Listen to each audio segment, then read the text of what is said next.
एडमी students, today 30 अगस्त है, 30 अगस्त है और 30 अगस्त के जितने भी इंपॉर्टेंट क्वेश्चन बनेंगे हम उन पर चर्चा करेंगे। कुछ क्वेश्चन पे डीप पे चलेंगे, कुछ को डायरेक्ट देखेंगे। वीडियो को पूरा देखना है। अगर देखने के बाद में अगर आपको वीडियो हेल्पफुल लगे तो please like share and subscribe जरूर करें, जिससे मेरे को भी अच्छा लगे। तो चलिए क्वेश्चन नंबर 1 से स्टार्ट करते हैं। हाल ही में AR लक्ष्मणन का निधन हुआ है, वे कौन थे? तो वे कौन थे स्टूडेंट्स? पूर्व न्यायाधीश थे लक्ष्मणन आर। उनका क्या हो गया है? अभी निधन हो गया है। उनका जन्म है वो 1942 22 मार्च को तमिलनाडु के शिवगंगा जिले के देवकोट्टई में हुआ था। उन्होंने 20 दिसंबर 2002 को सर्वोच्च न्यायालय के न्यायाधीश के रूप में भी नियुक्त किया गया था और 22 मार्च 2007 को सेवानिवृत्त हुए स्थेयानंद की अध्यक्षता एस वर्तमान में वे न्यायमूर्ति ए वाले मूलई पेशेवर पैनल तमिलनाडु के प्रतिनिधि थे। ये एलएनएन में अपनी सेवानिवृत्ति के बाद आर विधि आयोग 18वें विधि आयोग के अध्यक्ष के रूप में कार्य किया। उन्हें 1997 में केरल उच्च न्यायालय के मुख्य न्यायाधीश के रूप में भी पदोन्नत किया गया था। उन्होंने क्रमशः 2000 और 2001 में राजस्थान उच्च न्यायालय और आंध्र प्रदेश उच्च न्यायालय के मुख्य न्यायाधीश के रूप में भी कार्य किया था। उन्होंने तमिल और अंग्रेजी में कई किताबें लिखी है, जिनमें Nityan Kurel the voice of justice और द जज स्पीक्स विभिन्न न्यायिक और सामाजिक मुद्दों पर व्याख्यान का संकलन मिलता है। और हाल ही के अंदर इनका क्या हो गया स्टूडेंट्स? ये निधन हो गया। ये कौन थे? सुप्रीम कोर्ट के पूर्व न्यायाधीश justice AL Lakshman R. Next question चलते हैं। हाल ही में भारत सरकार ने निम्न में से किन खेलों की पुरस्कार राशि है वो बढ़ाने की घोषणा की है? तो किन खेलों की है? अभी राष्ट्रीय खेलों की जो पुरस्कार राशि रहती है उनको बढ़ाने की क्या की है? घोषणा की है। अभी जो केंद्रीय युवा मामलों और खेल मंत्री किरण रिजिजू है, उन्होंने क्या किया है कि राष्ट्रीय खेल और साहसिक पुरस्कार की जो 7 श्रेणियों में से 4 में पुरस्कार राशि में वृद्धि की घोषणा की है। उन्होंने राष्ट्रीय खेल दिवस जो अभी 29 अगस्त को हुआ था, उनके 2020 के अवसर पर यह घोषणा की कि खेल पुरस्कार की पुरस्कार राशि हो अंतिम बार 2008 में बढ़ाई गई थी। कब बढ़ाई गई थी? पीछे 2008 में बढ़ाई गई थी और अभी 2020 चल रहा है। दैट मीन्स 12 ईयर के बाद में ये राशि हो बढ़ाने की घोषणा कर रहे हैं। इसमें क्या रहेगा? जैसे पहले राजीव गांधी खेल रत्न पुरस्कार की जो राशि थी वो 7.5 लाख रुपये थी और अभी इसको बढ़ाकर कितना कर दिया? 25 लाख रुपए कर दिया। देखिए कितना इनमें डिफरेंट कर दिया है। पहले कितनी थी? 7.5 राजीव गांधी खेल पुरस्कार थी, अभी कितनी की थी? 25 लाख। और जो अर्जुन पुरस्कार है उसको 5 लाख थी पहले, अभी कितनी बढ़ा दी उसको? 15 लाख। कितनी बढ़ा दी? 15 लाख रुपए।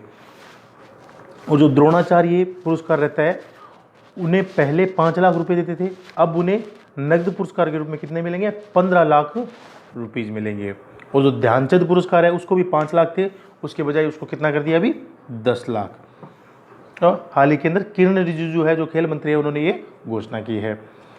नेक्स्ट क्वेश्चन चलते हैं। हाल ही में गोवा में होने वाले 51वां IFFI कब से आयोजित होगा? जो भारत का 51वां अंतर्राष्ट्रीय फिल्म महोत्सव है वो 20 नवंबर से स्टार्ट होगा। अभी 20 नवंबर से कितना चलेगा ये? 20 नवंबर से 28 नवंबर तक। कितना? 20 नवंबर से 28 नवंबर तक ये जो IFFI है वो गोवा में आयोजित किया जाएगा।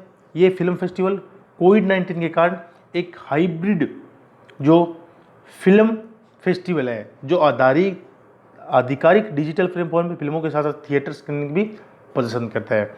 अभी गोवा के अंदर हुआ है, तो गोवा की राजधानी कौन सी है? पणजी। कौन सी है? पणजी। और गोवा के जो मुख्यमंत्री है वो कौन है? प्रमोद सावंत। कौन है? प्रमोद सावंत। और वहां के राज्यपाल कौन है? भगत सिंह कोश्यारी। कौन है? भगत सिंह कोश्यारी।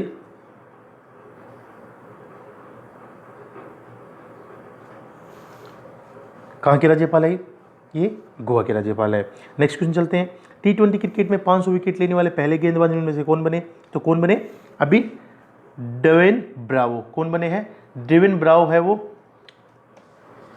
500 विकेट लेने वाले पहले गेंदबाज बन गए। ये कहाँ के हैं? ये वेस्ट इंडीज़ के ऑलराउंडर खिलाड़ी है और उन्होंने हाल ही के अंदर जो T20 क्रिकेट के अंदर 500 विकेट लेने वाले पहले गेंदबाज है वो बन गए हैं, ड्वेन ब्रावो।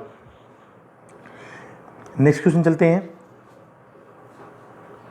हाल ही में किस राज्य सरकार ने पहली समुद्री एम्बुलेंस प्रतीक्षा शुरू की है? तो किसने, कौन सी सरकार ने की है अभी राज्य सरकार ने? तो केरल सरकार के, तो अभी जो केरल के मुख्यमंत्री है, कौन है केरल के मुख्यमंत्री? पिनराई जी विजयन ने केरल में तिरुवनंतपुरम जिले के विजिनाझाम गांव में प्रतीक्षा नाम की एक पहली समुद्र एम्बुलेंस की शुरुआत की। इससे अन्य समुद्री एम्बुलेंस की जिन्हें तैनात किया जाना है वे प्रतीक्षा और करणीय है। तैनात की जाने वाली एम्बुलेंस इस प्रकार है, जो एर्नाकुलम में प्रतीक्षा रहेगी और जो कोझिकोड है भी इसमें कारुण्य, 2 एम्बुलेंस का नाम दिया गया है। अभी केरल में वह, तो केरल की जो राजधानी है वो कौन सी है? तिरुवनंतपुरम। इसकी स्थापना कब हुई थी? 1 नवंबर 1956 को हुई थी। मुख्यमंत्री कौन है इसके? पिनराई जी विजयन। और राज्यपाल कौन है? आरिफ मोहम्मद खान। लोकसभा कितनी सीट है इसमें? 20। और राज्यसभा कितनी है? 9। नेक्स्ट क्वेश्चन चलते हैं, हाल ही में थरांगा पर्नविताना रिटायर हुए, वे कौन से देश के क्रिकेटर थे? तो ये कौन से थे? जो श्रीलंका देश है वहाँ के पर्नविता, जो थरांगा पर्नविता थे, ये ऑलराउंडर थे और ये सलामी बल्लेबाज निशांत थरांगा पर्नविताना इनका फुल नाम है। उन्होंने अंतर्राष्ट्रीय क्रिकेट के सभी प्रारूपों में संन्यास की घोषणा कर दी है। उन्होंने 32 टेस्ट मैचों में श्रीलंका का प्रतिनिधित्व किया और जिसमें 2 शतक और 11 अर्धशतक, सभी इनके जो टोटल रन थे श्रीलंका में 1792 रन इन्होंने अपने करियर में बनाए। नेक्स्ट क्वेश्चन चलते हैं, हाल ही में black panther star Chadwick Boseman का निधन हुआ है, वे कौन थे? तो वो कौन थे? एक अभिनेता थे और वो 4 साल से कोलोन कैंसर से ये जूझ रहे थे। 4 साल से उनको क्या थी? कैंसर थी। और ब्लैक पैंथर इनको अभिनेता चैडविक बोसमैन का इनका नाम था और इनका हाल ही के अंदर इनका निधन हो गया। उनका जो जन्म था वो परवरिश दक्षिणी कैरोलिना के एंडरसन में हुआ था और उन्होंने 2003 में TV series all my children से अभिनय की शुरुआत की थी। उन्होंने 2008 में biopic the express the Ernie Davis story से बड़े पर्दे पर अपने उनकी शुरुआत की थी और हाल ही के अंदर इनका क्या हो गया है? निधन हो गया है। नेक्स्ट क्वेश्चन चलते हैं, परमाणु प्रशिक्षण के खिलाफ अंतर्राष्ट्रीय दिवस हाल ही में कब मनाया गया? तो कब मनाया गया? 29 अगस्त को किया गया। इंटरनेशनल एजेंसी न्यूक्लियर टेस्ट को सेलिब्रेट किया गया। ये क्या रहता है? विश्व स्तर पर मनाया जाता है। इस दिन का उद्देश्य परमाणु हथियार प्रशिक्षण, विस्फोटों या किसी अन्य परमाणु विस्फोटों के प्रभाव के बारे में जागरूकता बढ़ाना और परमाणु हथियार मुक्त दुनिया के लक्ष्य को प्राप्त करने के साधनों के रूप में एक से एक के रूप में उनकी समाप्ति की आवश्यकता के प्रति जागरूक करना। इसका जो हिस्ट्री है, कब से मनाया जा रहा है? ये 2 दिसंबर 2009 को संयुक्त राष्ट्र महासभा के 64वें सत्र ने अपने प्रस्ताव 64/35 के सर्वसम्मति स्वीकृति के माध्यम से परमाणु प्रशिक्षण के खिलाफ 29 अगस्त को अंतर्राष्ट्रीय दिवस घोषित किया गया। 2010 में सबसे पहले अंतर्राष्ट्रीय दिवस है वो 2010 में सर्वप्रथम इसको परमाणु दिवस के रूप में अंतर्राष्ट्रीय दिवस है वो मनाया गया था। नेक्स्ट क्वेश्चन चलते हैं, हाल ही में किस देश के प्रधानमंत्री ने इस्तीफा दिया है? तो अभी जापान देश है, वहाँ के प्रधानमंत्री कौन है? Shinzo Abe. उन्होंने स्वास्थ्य की स्थिति खराब होने के कारण 28 अगस्त 2020 को अपने पद से हटने की घोषणा कर दी है। ये 65 वर्षीय शिंजो आबे ने दुनिया की तीसरी सबसे बड़ी अर्थव्यवस्था के नेता के रूप में 7 साल और 8 महीने कार्य किया, जो जापानी इतिहास में सबसे लंबे समय तक रहने वाले प्रधानमंत्री बने हैं। शिंजो आबे 26 दिसंबर 2012 से जापान के पीएम के रूप में कार्य कर रहे थे। इससे पहले उन्होंने जुलाई 2006 से सितंबर 2007 के बीच कुछ समय के लिए पीएम के रूप में भी कार्य किया था। तब वह देश के सबसे कम उम्र के 52 वर्ष के प्रधानमंत्री बने थे। तो हाल ही के अंदर इन्होंने क्या कर दिया है? इस्तीफा का घोषणा कर दिया है और दे दिया है इस्तीफा इन्होंने। नेक्स्ट क्वेश्चन चलते हैं, हाल ही में राष्ट्रीय खेल दिवस कब मनाया गया? तो कब मनाया गया राष्ट्रीय खेल दिवस? हो 29 अगस्त को नेशनल स्पोर्ट्स डे हम सेलिब्रेट करते हैं। ये क्यों मनाते हैं? जो भारत के हॉकी टीम के स्टार रहे मेजर ध्यानचंद की जयंती पर 29 अगस्त 2012 को पहला राष्ट्रीय दिवस है वो मनाया गया था। उसके बाद से हम इसको ईद साल है वो सेलिब्रेट करते हैं। इस दिन को इस महान जो हॉकी खिलाड़ी है उनके सम्मान में मनाया जाता है और देश के सर्वश्रेष्ठ खिलाड़ियों को राजीव गांधी खेल रत्न, अर्जुन पुरस्कार, ध्यानचंद पुरस्कार और द्रोणाचार्य पुरस्कार जैसे सम्मानों से सम्मानित किया जाता है। नेक्स्ट क्वेश्चन चलते हैं। हाल ही में निम्न में से किस केंद्रीय मंत्री ने अगली पीढ़ी का स्टार्टअप चैलेंज चुनौती लॉन्च किया है? तो अभी जो केंद्रीय इलेक्ट्रॉनिक्स और सूचना प्रौद्योगिकी मंत्री है कौन है? श्री रविशंकर प्रसाद। उन्होंने चुनौती एक अगली पीढ़ी की स्टार्टअप चैलेंज प्रतियोगिता की शुरुआत की है।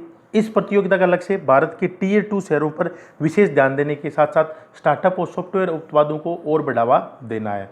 जो चुनौती प्रतियोगिता है उसमें पहचाने गए क्षेत्रों में लगे लगभग 300 स्टार्टअप की पहचान की जाएगी और उन्हें अन्य सुविधाओं के साथ 25 लाख रुपए तक का फंड है वो उपलब्ध कराया जाएगा। इस कार्यक्रम के तहत 95.3 करोड़ रुपए का बजट सरकार द्वारा निकाला गया है जो 3 वर्षों की अवधि के लिए होगा। नेक्स्ट क्वेश्चन चलते हैं। हाल ही में भारत सिंगापुर रक्षा नीति वार्ता की कौन सी बैठक हुई? तो कौन सी बैठक हुई? अभी 14वीं बैठक जो भारत और सिंगापुर की रक्षा नीति पे हुई। भारत के जो इसमें प्रतिनिधित्व किसने किया था? जो भारत के रक्षा सचिव है डॉक्टर अजय कुमार और सिंगापुर के जो स्थायी सचिव है रक्षा सचिव जिसको बोलते हैं श्री चेन हैंग ने वीडियो कॉन्फ्रेंस के जरिए संयुक्त रूप से इसकी अध्यक्षता की। इसमें जो मेन चीज़ क्या रहेगी? जो रक्षा वार्ता के दौरान दोनों पक्षों ने भारत और सिंगापुर के बीच द्विपक्षीय रक्षा संबंधों के मुद्दों पर विचार विमर्श किया। वे दोनों देशों के बीच सुरक्षा गठजोड़ों को और बेहतर बनाने पर भी सहमत हुए। सिंगापुर की जो राजधानी है वो सिंगापुर ही है, कभी भी ध्यान रखना। सिंगापुर और सिंगापुर के जो प्रधानमंत्री है वो कौन है? ली सियन लुंग। कौन है? ली सियन लुंग। नेक्स्ट क्वेश्चन चलते हैं। हाल ही में किस राज्य सरकार ने स्वस्थ शरीर स्वस्थ दिमाग अभियान का शुभारंभ किया है? तो किस सरकार ने किया है? अभी दिल्ली सरकार ने। दिल्ली सरकार ने क्या किया है? अभी एक अभियान चलाया है जिसका नाम है स्वस्थ शरीर स्वस्थ दिमाग। जो कोविड-19 के महामारी के कारण स्कूलों और कॉलेजों पर लगाए गए तालों की वजह से घरों में सीमित रहने वाले छात्रों के लिए healthy body healthy mind means यानी स्वस्थ शरीर और स्वस्थ दिमाग फिटनेस अभियान है उसकी शुरुआत की है। इसमें क्या रहेगा? जो स्वस्थ शरीर स्वस्थ दिमाग अभियान के तहत एक यूट्यूब चैनल शुरू किया गया है जहां प्रत्येक बुधवार को एक वीडियो अपलोड किया जाएगा जिसके जरिए छात्र सर्वव्यापी महामारी से बचने के लिए फिटनेस बनाए रखने और शारीरिक गतिविधियों के लिए 1 सप्ताह तक अभ्यास कर सकते हैं। दिल्ली सरकार ने छात्रों के बीच उद्यमशीलता क्षमताओं और विकास करने के लिए एक ऑनलाइन उद्यमशीलता मानसिकता EMC बूट कैंप का भी आयोजन किया है। बूट कैंप 10 जून 2020 को 8 साझेदारी संगठनों की हिस्सेदारी के साथ शुरू हुआ था और 26 अगस्त 2020 को 14 बैचों के साथ समाप्त हुआ था जिसमें प्रत्येक में 25 से 32 छात्रों को शामिल किया गया था। दिल्ली का हुआ है तो दिल्ली के मुख्यमंत्री कौन है? अरविंद केजरीवाल। और दिल्ली के राज्यपाल कौन है? अनिल बैजल। नेक्स्ट क्वेश्चन चलते हैं। हाल ही में केविन मेयर ने CEO पद से इस्तीफा दिया है। वे किस कंपनी के CEO थे? तो आपको पता है बहुत ही फेमस कंपनी एक थी टिकटॉक। कौन सी थी? टिकटॉक एक कंपनी थी। उनके जो CEO थे केविन मेयर उन्होंने हाल ही के अंदर क्या किया है? इस्तीफा दे दिया है।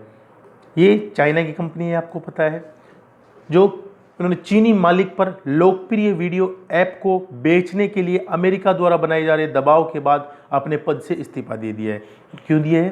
क्योंकि जो चीन के जो मालिक है टिकटॉक के उन पर इन्होंने एक आरोप लगाया है कि इस ऐप की जो लोकप्रिय वीडियो ऐप को बेचने के लिए अमेरिका द्वारा बनाए जा रहे दबाव के बाद अपने पद से इस्तीफा दे दिया है। यह इस्तीफा अमेरिका राष्ट्रपति डोनाल्ड ट्रंप द्वारा टिकटॉक पर प्रतिबंध लगाने के आदेश के तहत दिया गया है जिसमें उन्होंने टिकटॉक की जो मूल कंपनी है बाइट डांस को 90 दिनों के भीतर इसे किसी अमेरिकी कंपनी को बेचने के लिए कहा था। उनकी जगह टिकटॉक के अमेरिका महाप्रबंधक अंतरिम वेनेसा पापन्स लेंगे। अभी टिकटॉक इसका जो मेन इसकी कंपनी है किसके द्वारा ये विकसित किया गया था? ये बाइट डांस एक कंपनी है उसके द्वारा इसको विकसित किया गया था। इसकी जो स्थापना 2012 में हुई थी। कब हुई थी? 2012 में जो टिकटॉक है उसकी स्थापना हुई थी। और इसके संस्थापक कौन थे? जांग यिमिंग। कौन थे?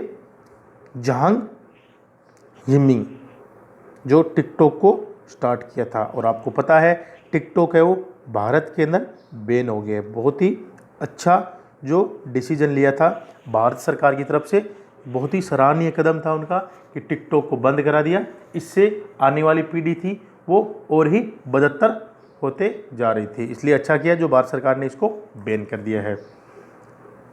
Thanks for watching. Please like and share and subscribe. अगर आपको ये वीडियो अच्छा लगे, अगर हेल्पफुल लगे आपके लिए, तो प्लीज़ वीडियो को लाइक शेयर एंड सब्सक्राइब जरूर करें, जिससे मेरे को भी अच्छा लगे। धन्यवाद। Best of luck.